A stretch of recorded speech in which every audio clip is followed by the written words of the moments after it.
la chose majeure, là, c'est pas les connaissances que tu as au début, c'est pas l'argent que tu as au début, c'est pas la façon que tu trouves les deals, puis c'est pas ton réseau de connaissances, c'est de passer à l'action. Quelle est la stratégie d'investissement la plus efficace? Ben, c'est dans le flip. Parce que le flip, tu achètes, tu rénoves, tu revends, puis en 3 mois, tu reviens avec ton argent et tu as du profit. Est-ce que c'est ça qui va te donner la liberté financière? Non.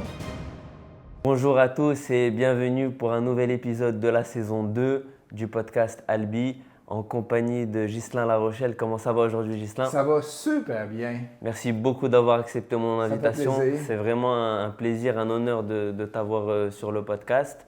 Donc Ghislain, investisseur immobilier et fondateur de ImoFacile. Oui. Pour ceux qui ne connaissent pas ImoFacile, je pense qu'il y a la majorité des gens qui sont dans l'investissement immobilier Connaissent ImoFacile. On est une ImoFacile. école de formation pour investisseurs immobiliers. On ne fait pas de la formation de courtier immobilier.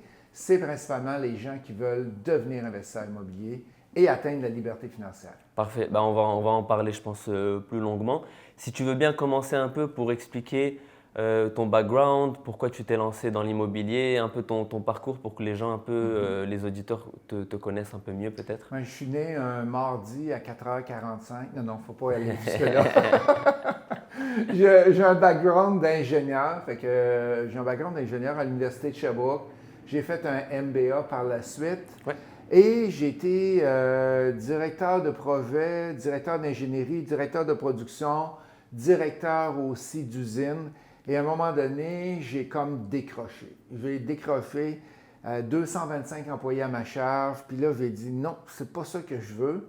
Puis mon frère, Francis, investissait déjà en immobilier. Et lui, je le voyais aller, puis je le voyais acheter des immeubles. Puis là, je me demandais, j'ai dit, ouais, mais tu achètes des immeubles, tu as des hypothèques, tu as des dettes.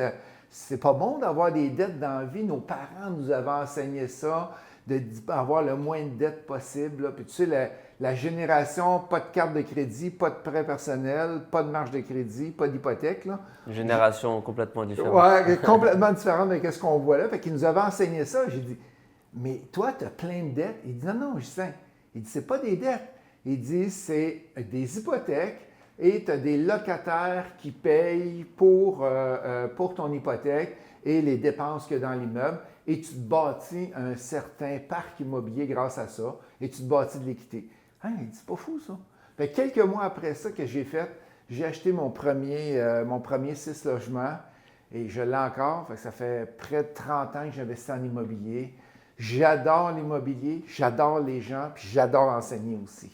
Ouais. Alors, ma première question qui en découle de ça, c'est les gens te voient derrière ImoFacile, l'investissement immobilier, mais ils doivent se dire, mais c'est quoi en fait la légitimité de ce monsieur-là de donner des formations, on va en parler après, mais de donner son point de vue. Pourquoi et à partir de quel moment tu t'es dit, c'est ça que je veux faire?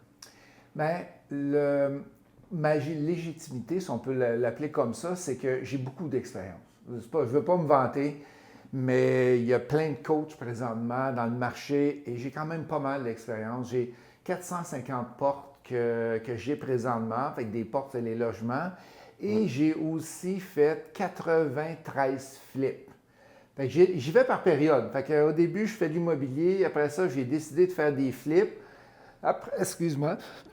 Après ça, j'ai décidé d'aller vers le condo. J'ai fait 72 conversions en condo. Et présentement, je suis en train de développer du terrain. Dans les 2 dernières années, on doit avoir vendu à peu près 210 terrains. On a 500 à vendre. Fait que d'ici 2 ans, on devrait avoir 500 terrains de vendus au total. Fait que je suis un expert dans plusieurs domaines, sans pour autant être le grand spécialiste du flip de duplex à Montréal, sur la rue Sherbrooke. Je ne suis pas un spécialiste, je suis plus un généraliste et j'aime enseigner aussi là-dessus. Parce qu'il y a, comme tu l'expliques aussi très souvent, il y a plusieurs moyens de faire l'immobilier, que ce soit les flips, que ce soit cadastrage, chalet locatif, etc. Donc toi, en fait, tu as touché à tout. Pas tout, mais presque tout. J'ai fait de la location-achat, du flip, de la conversion en condo. Puis quand j'embarque dans quelque chose, je le fais à 100%. Du chalet locatif, j'ai présentement des chalets locatifs que je fais, du multilogement. Je suis en construction d'immeubles neufs aussi. J'ai 2-3 centres d'achat. Fait que je n'ai fait quand même plusieurs. Oui, oui, oui, c'est ça. J'en ai fait quand même plusieurs. Est-ce que tu dirais qu'il y a une baguette magique au niveau de l'investissement immobilier? Est-ce qu'il y a une formule à suivre pour arriver à, comme tu dis souvent, arriver à la liberté, financière? Hey, ça, c'est une bonne question. S'il y avait une baguette magique, puis tout le monde serait capable de prendre sa baguette-là puis d'investir en immobilier, hey, on aurait plein de multimillionnaires au Québec. Là. Fait que, le défi qu'il y a, c'est que l'immobilier, il y a une barrière à l'entrée. Et la barrière à l'entrée, c'est quoi? C'est l'argent. C'est de trouver les deals. Fait que c'est les deux choses que les gens ont le plus de difficultés. Mais la chose qui fait que les gens réussissent, parce que ça fait 15 ans que j'enseigne avec ImoFacil, la chose majeure, ce n'est pas les connaissances que tu as au début, ce n'est pas l'argent que tu as au début, ce n'est pas la façon que tu trouves les deals, puis ce n'est pas ton réseau de connaissances, c'est de passer à l'action. Si je prends quelqu'un qui a zéro cash, qui n'a pas de connaissances en immobilier, puis il n'a pas fait de bac d'université ou de cégep, on va être capable de l'amener à investir en immobilier. Puis la condition pour que ça fonctionne, elle est simple, il faut que ce soit quelqu'un qui passe à l'action. Si la personne, elle passe à l'action, puis elle avance, puis elle fait des efforts, elle fait des études, elle avance, puis elle fait des offres d'achat, on va être capable de l'amener. Mais si tu viens suivre un cours, puis tu espères que tout va être fait pour toi, puis que tout va être facile, oui, il y en a des deals faciles, mais ils ne sont pas toutes faciles. Il y a des fois qu'il faut que tu cherches un petit peu plus que d'autres. Oui. Alors, votre slogan chez ImoFacil, c'est, d'ailleurs, on le voit partout sur votre site web, vous en parlez très souvent, c'est atteindre la liberté financièrement. Concrètement, comment on arrive à ce stade? Atteindre la liberté financière en 10 ans au moins, peu importe ton âge, ton expérience ou ton salaire. Fait que comment on fait pour atteindre la liberté financière? Fait qu'en premier, j'aimerais définir c'est quoi la liberté financière. Fait que la liberté financière, c'est lorsque tu as des dépenses pour vivre, mettons que c'est 5 000 par mois, et c'est lorsque ton revenu passif est égal à tes dépenses. Ça, c'est le premier niveau de liberté financière. Le deuxième niveau de liberté financière, c'est quoi? C'est d'aller vers, je veux faire des voyages, je veux avoir un gros bateau, une grosse maison, des véhicules. C'est la deuxième étape de la liberté financière. C'est peut-être 8-10 000 par mois que tu vas avoir besoin. Puis la troisième étape de la liberté financière, c'est le multigénérationnel. Tu bâtis quelque chose pour ta famille, pour tes gens qui vont te suivre. Ça, c'est le troisième niveau de liberté financière. Fait que comment on fait pour atteindre la liberté financière? Bien, il faut avoir des revenus passifs. Ça veut dire quoi, des revenus passifs? C'est des revenus que tu vas investir du temps, tu vas investir de l'argent pour acheter l'immeuble et ton revenu va tout le temps être un revenu récurrent. On va prendre un exemple de flip. Flip, tu achètes, tu rénoves, tu revends. Est-ce que tu peux atteindre une liberté financière avec ça? Non, parce que ce n'est pas un revenu récurrent. Fait que le revenu récurrent, ça peut être, mettons, tu as écrit un livre, mais tu as de l'argent qui va rentrer. Tu fais des investissements dans des X endroits en immobilier, tu as de l'argent qui rentre chaque mois. Tu achètes un multilogement, du commercial. C'est de là que tu vas aller chercher ton revenu passif pour être capable de devenir libre financièrement. OK, bon, très clair. C'est très, merci. Chez ImoFacil, vous avez plusieurs programmes, vous offrez plusieurs choses. Est-ce que tu peux un peu détailler ce que vous offrez? Et j'imagine qu'il y a aussi des rencontres, ce n'est pas seulement des programmes, il y a plusieurs gammes que Oui, exactement. Fait, le principe avant ça, on formait beaucoup les gens sur l'immobilier actif. Tu tapes la job, voici comment tu fais la recherche, voici comment tu fais le financement, voici comme ça. Et là, en 2024, qu'est-ce qu'on a fait? On a fait un changement de cap. On a dit, qu'est-ce qu'on fait pour que monsieur, madame, tout le monde, qui veulent investir en immobilier, qui veulent apprendre l'immobilier, qui soient capables de ne pas être une job à temps plein. Beaucoup de gens sont occupés. Fait qu'est-ce qu'on a créé? C'est qu'on a un bootcamp qui est un bootcamp de 3 jours. Ça a lieu au mois de septembre cette année. Et ça a lieu 2 fois par année. Et de là, qu'est-ce qu'on fait? On montre aux gens la recette. On montre aux gens comment être capable d'y arriver. Et par la suite, il y a une autre formation qui s'appelle le cercle immobilier. Et là, c'est là qu'il y a beaucoup de support individuel. On a 5 heures de formation par semaine. On a des retraites aussi qu'on fait avec. Puis, on offre des produits clés en main. Ça veut dire quoi? Fait que c'est des produits, des immeubles qu'un courtier nous a trouvés, par exemple. Puis, on dit, OK, offre-les à nos investisseurs. Et la gestion est inclue, tout est inclus dedans. OK. Les rénaux sont inclus. Ben, pas inclus, on vous l'a dit, qu'il y a quelqu'un qui va les faire pour toi, c'est pas toi qui vas te les taper. Fait que c'est la vision qui a changé. On veut simplifier, rendre l'immobilier plus disponible pour tout le monde. Alors, c'est magnifique, mais la question que j'imagine que tout le monde va se poser, c'est quel frais ça engendre pour une personne, tout le monde, une personne qui a un job de 9h à 5h, tu sais, c'est quel frais il doit engendrer. On a 2-3 niveaux de frais. Fait que le premier, c'est ce qu'on appelle le défi liberté. Fait que c'est un défi, ça a lieu 5 jours, c'est gratuit, c'est de 7h à 8h le soir, c'est sur le groupe Facebook, le défi. Ça fait que on donne la base là-dessus. Après ça, tu t'en vas dans le défi liberté, le bootcamp liberté, excusez-moi. On s'en va vers le bootcamp liberté qui est 3 jours de formation. C'est quand même pas si pire, là. C'est 497 $ pour 3 jours de formation au complet pour apprendre comment atteindre la liberté financière. OK. Tu as mentionné aussi, tu as dit que vous avez des courtiers qui amènent des deals, etc.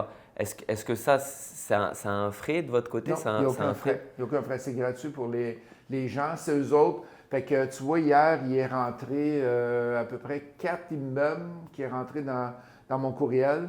Et qu'est-ce que je fais? Ce midi, je les ai présentés au groupe qui nous suivent à chaque semaine. Et les gens, bien, s'ils ont de l'intérêt, ils appellent le courtier directement, puis ils font faire avec le courtier. OK. Donc, disons que moi, je serais intéressé à rentrer chez vous, chez ImmoFacile. C'est quoi les étapes pour que j'arrive à ce stade-là où tu me proposes, disons, un deal et ensuite je suis intéressé, disons, pour acheter ce deal-là? Bien, le deal est par exemple, c'est dans le cercle immobilier qu'on va présenter les deals, qui est notre comme 3e formation. Et dans le cercle, la façon qu'on fait, c'est qu'on va apporter le deal. Fait que, par exemple, j'en ai un que j'ai dans ma tête, là, c'est un duplex qu'un courtier nous a apporté. Et le deal va être remis aux gens. Puis là, OK, moi, j'ai de l'intérêt. Fait que là, il y a une visite des lieux qui est faite avec le courtier. Fait que le courtier va aller présenter l'immeuble et par la suite, présenter les revenus, présenter Puis après ça, tu fais tout ce qui est normal. Exact. L'inspection, si tu as besoin d'un rapport d'évaluation, des soumissions pour l'immeuble. Et le courtier est là pour t'aider. Puis nous autres aussi, on est là pour vous aider. Fait qu'est-ce qu'on fait? C'est que, j'ai besoin d'aide sur le calculateur, comment on calcule le duplex. Et là, ils vont venir avec nous autres, on va prendre les chiffres que le courtier va nous avoir donnés, on va le rentrer dedans. OK, tu fais X montant de profit. Et après ça, ben, c'est les étapes, le financement, puis aller au notaire. OK, parfait. Donc, disons qu'une personne… donc, en fait, il suffit juste d'être dans le cercle. C'est le cercle immobilier qui permet d'avoir les deals. Oui, exactement. OK, bon, alors on n'a qu'à dire à tout le monde d'aller s'inscrire dans ce cas. C'est sûr qu'il y a des frais. Il y a des frais de formation. On suit les gens pendant 1 an. On est à 5 heures de suivi par semaine. Fait que les gens ont beaucoup d'avantages à aller là-dedans. Et le prix est 10 000 $ pour toute l'année au complet, payable en un versement ou 12 versements. OK, parfait. Je voulais qu'on revienne un peu dans tout ce qui est tes investissements, comme on en avait parlé avant. Est-ce qu'il y a une chose que tu veux parler en particulier? Juste comme tu as dit en ce moment, tu fais du développement de terrain. On a parlé aussi de chalet locatif. J'imagine que aussi tu fais du multilogement. Oui, présentement, j'ai comme 3 volets. J'ai le volet ImmoFacile, j'ai le volet développement de terrain. Et pourquoi je me suis en allé là-dedans? C'est parce que quand tu vas acheter un duplex à Montréal ou un triplex à Montréal, là, tu vas payer ça à 800 000, 1 million, 1,2 million. Fait que c'est pas tout le monde qui est capable de débuter là-dedans. Puis en amenant des deals aux gens, puis c'est des deals de terrain. Fait que qu'est-ce qu'on fait? C'est qu'on amène un clé en main avec le terrain. C'est qu'il y a un entrepreneur qui va être référé et la personne va se faire construire un chalet locatif. OK? Je peux te donner mon exemple. J'ai un chalet qu'on a livré au mois de décembre l'année dernière. Et tu vois, en 6 mois et demi, il y a eu 63 000 de revenus sur le chalet. Fait que là, on va atteindre, d'après moi, le 100 000 de revenus sur un chalet. Fait que l'avantage qu'il y a, c'est que c'est plus rentable que du long terme, le court terme, mais c'est plus de travail. Oui. OK? Fait que c'est une balance. Oui. Mais la façon qu'on l'offre, on l'offre en gestion. Fait que si tu veux qu'on le gère pour toi, il y a une façon d'aller gérer. Et mettons, on fait des chiffres. Là. Mettons que le chalet coûte 400 000 à construire et tu as 100 000 pour le terrain. Fait que ça coûte 500 000 au total. OK? Tu as besoin de 20 de mise de fonds, donc ça fait 100 000. Fait que 100 000, c'est soit que tu vas le chercher dans du cash que tu vends des actions à la bourse, ou tu vas chercher de l'équité sur ta maison pour aller mettre la mise de fonds. Fait que le 100 000, tu l'achètes le terrain comptant. Après ça, tu n'as plus de dépenses ou presque à part les taxes, mais c'est minime. Et après ça, tu vas aller faire construire. Fait que quand tu vas faire construire, ta maison, ton chalet, ils vont servir du terrain comme mise de fonds. Fait que tu n'as plus besoin de mettre de mise de fonds pour aller construire le chalet. Ton chalet de 400 000 est construit. Après ça, qu'est-ce que tu fais? Tu le mets en location. Tu le donnes en gestion pour le mettre en location. Ça va s'en aller sur les plateformes comme Airbnb, Booking.com, etc. Et là, il y a quelqu'un qui le gère. Il y a quelqu'un qui va s'en occuper dessus. Oui. Et je dis tout le temps dans mes formations, le chalet locatif est de 3 à 4 fois plus payant que du multilogement. Oui. Mais c'est 3 à 4 fois plus d'ouvrage. Donc, il ne faut pas que tu fasses l'ouvrage. Il faut que tu donnes le travail à quelqu'un et tu rémunères. Pour rester dans du revenu passif, comme tu l'as expliqué. Non, c'est très intéressant parce que moi aussi, je développe avec des partenaires. Je ne sais pas dans quelle région tu es, tu pourras me dire, mais nous, c'est dans les Laurentides. Oui, mais dans les Basses-Laurentides, nous autres. Dans les Basses-Laurentides. La Chute, Brownsburg-Chatham. OK. Nous, on est Saint-Aldeuf-de-Ward, Saint-Sauveur. Ah oui, OK. Donc, c'est marrant, on pourra en parler après si tu veux, mais pour t'expliquer rapidement, on a acheté toute une, je pense que c'est à peu près 60 acres. Okay. Donc, c'est tout un terrain qu'on doit diviser en lots. Ouais. Et bon, ça fait déjà 3 ans, même plus, qu'on se bat avec la ville pour la subdivision, etc. Donc, ma question, en fait, c'était de votre côté, comment ça se passe? Est-ce que vous avez l'habitude, ça vous prend du temps pour subdiviser ou... Parce que on peut sauter cette question-là. on peut la couper. Non, c'est une farce.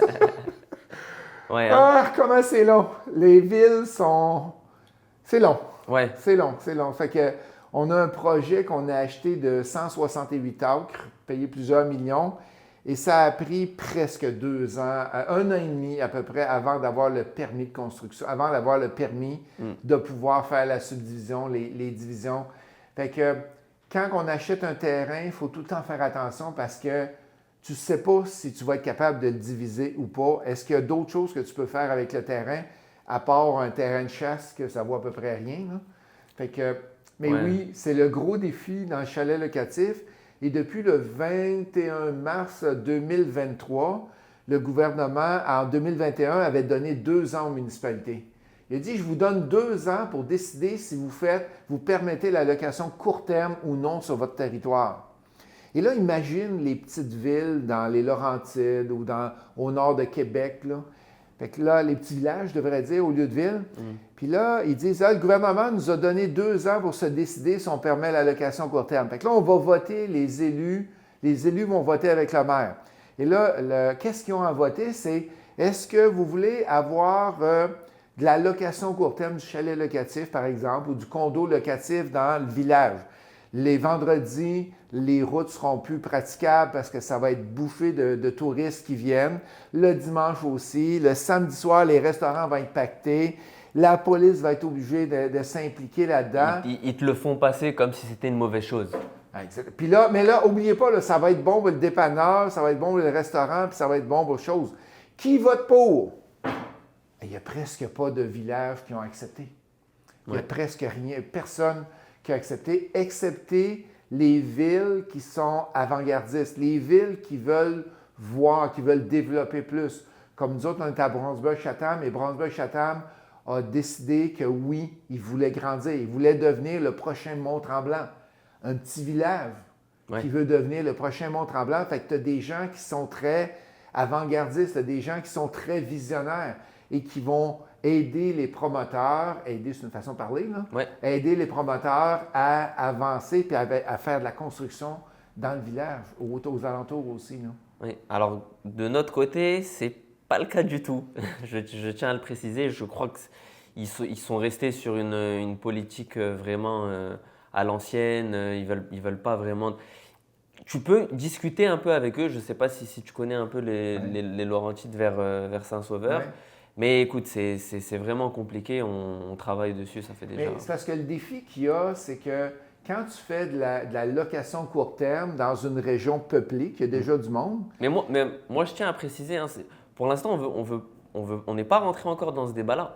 On veut seulement subdiviser les lots et ensuite potentiellement donc faire la route et vendre les terrains. Tu sais. Donc on n'a même pas demandé encore un permis court terme. On a seulement demandé des permis pour subdiviser le. Et tous les 3-4 mois, ils nous sortent une nouvelle loi où ah non, il manque ça. Ah non, ça, c'est pas bon. Il fallait voir avec l'arpenteur. L'arpenteur, il te revient. Ah non, il fallait voir avec l'ingénieur. Donc c'est compliqué. Je suis en train de construire 120 logements à Québec présentement. Et ça fait 1 an. Ça fait 1 an aujourd'hui, presque jour pour jour. Là. Dans la semaine prochaine, ça va faire 1 an qu'on attend après le permis. Aller-retour, permis, on n'aime pas la couleur de l'immeuble de l'or, on n'aime pas la pente, on n'aime pas le nombre d'arbres, on n'aime pas le. Ça doit faire 20-40 fois qu'on a des échanges. Et c'est difficile de communiquer aussi avec eux, je trouve. Je ne sais pas, toi de ton côté à Québec, mais en tout cas, ils ont l'air vraiment débordés, les gens à la municipalité. Ils ont l'air vraiment débordés. Qu'est-ce qui arrive, c'est qu'il manque de logements. Fait qu'il y a plein d'investisseurs qui ont décidé, hey, on va construire des logements, puis ça va aider le monsieur, madame, tout le monde. Hey, il va manquer, selon la SCHL, en 2030, juste au Québec, 860 000 logements qui vont manquer. As-tu pensé de la quantité d'immeubles qu'il faut pour loger le monde? Fait qu'ils n'ont pas le choix, il faut qu'ils construisent. Et là, les municipalités sont super occupées, mais ils ont beaucoup de lois, d'écoute de personnes, de citoyens.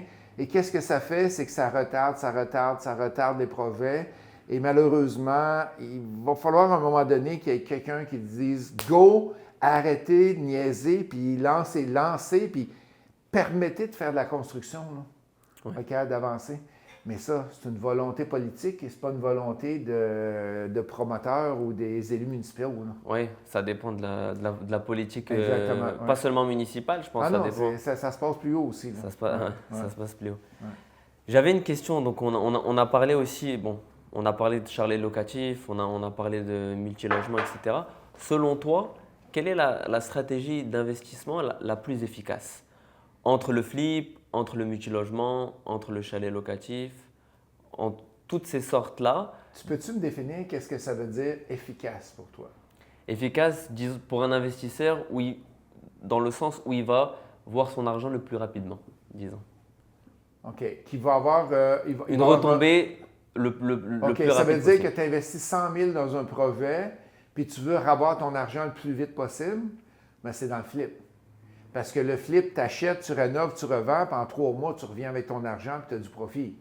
Est-ce que c'est ça qui va te donner la liberté financière? Non. Qu'est-ce qui va te donner la liberté financière le plus rapidement possible? Je te dirais que c'est probablement le chalet locatif. Parce que les revenus sont très bons et tu es capable, à un moment donné, au bout d'1 an, 2 ans, 3 ans, 4 ans, 5 ans, d'aller refinancer puis d'aller rechercher ton argent. Si tu es une personne qui ne veut pas se casser la tête avec du chalet locatif ou tu ne veux pas te donner en gestion, bien, le multilogement, il manque tellement de logements présentement. C'est une valeur hyper sûre. C'est sûr. Des logements vides, est-ce qu'on entend ça dans le marché présentement? Non, parce qu'il manque de logements. Là. On voit plutôt des gens qui sont dans des parcs, qui sont dans des tentes parce qu'ils n'ont pas réussi à trouver de logement ou des gens qui couchent dans leur auto. Fait que ça, on le voit. Mais l'investissement sécuritaire, le multilogement est très bien placé. Oui, je dirais même, comme tu viens de le dire, c'est vraiment la forme d'investissement la plus sûre, le multilogement. Parce que comme tu l'as dit… Tu ne manqueras pas de clients. C'est ça. Tu pourras, à un moment donné, même si ça prend 1 mois, 2 mois, 3 mois à louer ton logement, même si ça ne devrait pas, tu vas trouver quelqu'un pour le louer. La vraie question, c'est est-ce que tu vas être en mesure peut-être de refinancer ton immeuble. C'est peut-être la seule question au niveau du multilogement. Bien, le multilogement, le temps, mettons que tu l'achètes trop cher, mais c'est juste que ça va prendre plus de temps pour refinancer. Si tu l'achètes en bas de la valeur marchande, bien là, tu vas être capable de refinancer plus vite. Si tu l'achètes en bas de la valeur marchande puis tu fais des rénovations à l'intérieur, Ouais. bien là, qu'est-ce que ça fait? C'est que tu vas refinancer très, très rapidement. Je te donne un exemple, OK? À Valleyfield, juste avant le COVID, j'achète un immeuble. C'est un 15 logements. Un 15 logements avec du commercial au premier étage. J'ai payé 850 000. OK? 850 000, c'est pas la qualité numéro un des locataires, on va dire. OK? Oui. Mais bon, la porte, elle est très, très basse. C'est ça. Fait que les revenus étaient bas. Il y avait de l'amour à mettre sur l'immeuble. Fait que qu'est-ce qu'on a fait? C'est qu'on a pris cet immeuble-là, on a ajouté 3 logements. On a enlevé des lockers, on a ajouté 3 logements et on a enlevé un commercial qui était vide, puis on a fait 5 logements au sous-sol. Ben, en 1 an et 3 mois, on a remboursé l'argent aux investisseurs. Les investisseurs ont été remboursés et la valeur des meubles est passée de 850 à 2,1 millions. Oui, on a mis peut-être 200-300 000 dedans, mais regarde la plus-value que tu as faite avec. J'ai pratiquement triplé. Ouais, exactement. Ouais. Mais c'est des efforts et passer à l'action. Il faut passer à l'action pour être capable d'y arriver. Alors, pour passer à l'action, voilà, j'ai une mise en situation que je voulais te poser en question. Voilà, une question. Donc, tu aimerais investir en immobilier. Prenons un citoyen X. Oui. Donc, il a trouvé le deal, mais il n'a pas la mise de fonds nécessaire pour acheter le logement. Okay. Il a trouvé un super bon deal, mais disons qu'il n'a pas il a peut-être pas une maison, il est encore jeune, ou ses parents ne peuvent peut-être pas l'aider, il n'a pas assez d'argent de côté. Comment il peut se permettre d'acheter ce deal-là? Il y a plusieurs façons d'y arriver. Okay? C'est sûr que quand tu te présentes devant un banquier, puis tu dis, regarde, je veux acheter ce deal-là, je n'ai pas une scène, monsieur le banquier, voulez-vous me prêter? Bien, il va dire non, tu as besoin d'une mise de fonds. Qu'est-ce qu'il faut faire? Il faut aller vers une technique qui va permettre d'acheter un immeuble sans que ce soit lui qui mette la mise de fonds. Il y a plusieurs façons qu'on enseigne. La première, c'est sûr, c'est le love money. Si les parents ne peuvent pas, est-ce que les grands-parents peuvent? Est-ce qu'un frère, une sœur peut embarquer avec lui dans le projet pour être capable d'avancer plus rapidement pour lui? Parce que là, quand il va se présenter devant le banquier, il va y avoir quelqu'un qui a mis la mise de fonds et oui, il va pouvoir acheter. Le défi là-dedans, c'est que j'ai des fois des gens qui n'ont pas un sou, ils n'ont pas d'argent, ils n'ont pas rien qui se peuvent aller chercher de l'argent dessus. Puis ils me disent, moi, je veux l'avoir à 100 % OK? Tu veux avoir l'immeuble à 100 % puis tu as 0 $. Fait qu'il n'y a pas grandes options, là. Il n'y a pas grandes options parce que si tu n'acceptes pas de donner une partie des parts de l'immeuble, 20, 30, 40, 50 %, bien ça, tu n'as pas de limite à acheter des immeubles. Tu trouves un autre de tes chums, un autre de tes chums, un autre, et là, tu peux en acheter. Fait que si tu ne veux pas avoir personne avec toi, la façon de faire, puis les parents ne peuvent pas, bien la façon de faire, c'est d'aller économiser. Mais ça va te prendre 5, 10, 15 ans avant d'être capable d'économiser ta mise de fonds. Fait que il faut changer notre mindset pour avoir quelqu'un qui veut embarquer avec nous autres. Fait que quand tu as love money, ça ne marche pas. Bien, la deuxième étape, est-ce qu'il y a un prêteur qui accepterait de te prêter l'argent? Et le plus beau prêteur qu'on a, que les gens ne savent pas, c'est quoi? C'est le vendeur. J'ai eu des cas je me rappellerai tout le temps d'une étudiante, Mélanie, elle a acheté un immeuble et elle l'a acheté avec 0 mise de fonds, 0 banque, c'est le vendeur qui l'a financé à 100 %. OK? Fait que ça, c'est le deuxième qu'on peut aller chercher. Et quand tu n'as pas d'équité de maison ou peu importe, le troisième, c'est d'aller avec des partenaires. Fait qu'on se met ensemble, madame. OK? Ouais. On se met ensemble, j'ai le cash, tu n'as pas le cash, on achète, c'est toi qui t'occupes de tout. Puis moi, Pas de casse-tête, c'est toi qui gères, puis on split les profits en deux. C'est ce que tu fais aussi, j'imagine, non? Je fais beaucoup de ça. Beaucoup de ça parce que c'est l'avantage de ça, c'est que tu es capable d'acheter plusieurs immeubles. Quand mettons, il y a des gros immeubles à vendre à Montréal, là, puis ça coûte 45, 50, 100 millions. Là. Si tu n'as pas un fonds d'investissement, qu'il y a des investisseurs qui ont mis de l'argent dedans, c'est rare que quelqu'un qui est capable à lui-même acheter de gros immeubles de même. Surtout au début. Je te Surtout coupe, excuse-moi, mais au début, au début, je connais plusieurs investisseurs aussi dans mon cercle. Au début, ils se sont toujours mis avec 1, 2, 3. Ouais. Et maintenant qu'ils ont un parc, etc., ils se permettent d'acheter seuls. Oui, exactement. Mais c'est sûr que… Est-ce que c'est quelque chose aussi que tu promotes, que tu fais? Oui, 100 000 tu essayes de mettre 100 000 des gens ensemble? Parce que les gens qui commencent souvent… puis c'est le fun d'être deux aussi. C'est le fun quand tu es deux, tu es capable, tu ne t'ostines pas avec toi-même, tu es quelqu'un d'autre que tu es « Ah non, on devrait faire ça, on devrait rénover, on devrait faire ci ».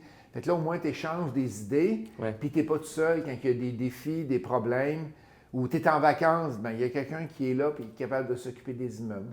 Si tu n'as pas de gestionnaire, bien sûr. Oui. On arrive bientôt à la fin du podcast. Encore une fois, merci beaucoup, Ghislain, d'avoir accepté l'invitation. Je finis toujours à peu près par les mêmes questions. Donc, la première, c'est quel est le premier conseil que tu donnerais à une personne qui aimerait investir en immobilier, que ce soit sur n'importe quel domaine immobilier, comme on en a parlé? À part d'aller suivre une formation. Oui. Je viens de le plugger. Chez Imo Facile, bien sûr. OK, on va laisser faire la formation. C'est de passer à l'action. Oui. OK? C'est de passer à l'action. Je vois tellement de gens qui foncent. Ils n'ont pas de connaissances, ils n'ont pas d'argent, mais c'est tellement beau de les voir aller, là. Fait que c'est de passer à l'action puis pas avoir peur. OK. Fait que ça serait mon premier. Parfait. Et la dernière question, c'est est-ce que tu pourrais recommander aux auditeurs un podcast ou un livre sur lequel tu tripes en ce moment? Est-ce que tu es plus audio ou est-ce que tu es plus… Le livre qu'on recommande quand les gens veulent débuter en immobilier, c'est Père riche, Père pauvre. Et c'est un livre qui raconte une histoire à l'intérieur, mais il n'est pas juste pour l'immobilier, il est pour plusieurs personnes aussi qui veulent apprendre un peu la finance. Et j'aurais tellement aimé écrire ce livre-là, mais c'est pas moi qui l'ai écrit, mais c'est lui que je recommande. Et pour les gens qui veulent lire des livres, qui veulent apprendre l'immobilier, je viens de terminer mon 12e livre présentement. Et les gens qui débutent, Bâtir sa richesse, qui est l'histoire de 30 investisseurs immobiliers au Québec. Et ce n'est pas des investisseurs immobiliers qui investissent des millions, puis qui sont des wow, tout le monde veut être comme lui. C'est monsieur, madame, tout le monde. Voici comment j'ai commencé à acheter mon premier duplex. Voici comment j'ai commencé à acheter mon premier immeuble. Et c'est 30 histoires inspirantes. Bâtir sa richesse dans toutes les bonnes librairies. Parfait. On va le chercher, on va l'acheter ce livre-là. C'est bon, merci. Merci beaucoup, Ghislain. Ça me fait plaisir. C'est la fin de l'épisode. Merci à tous. Pour ceux qui vont voir l'épisode, n'hésitez pas, comme d'habitude, à commenter, liker. Si vous avez des questions, Ghislain, moi-même, on est là pour y répondre. On se retrouve dès la semaine prochaine pour un nouvel épisode. Bye bye.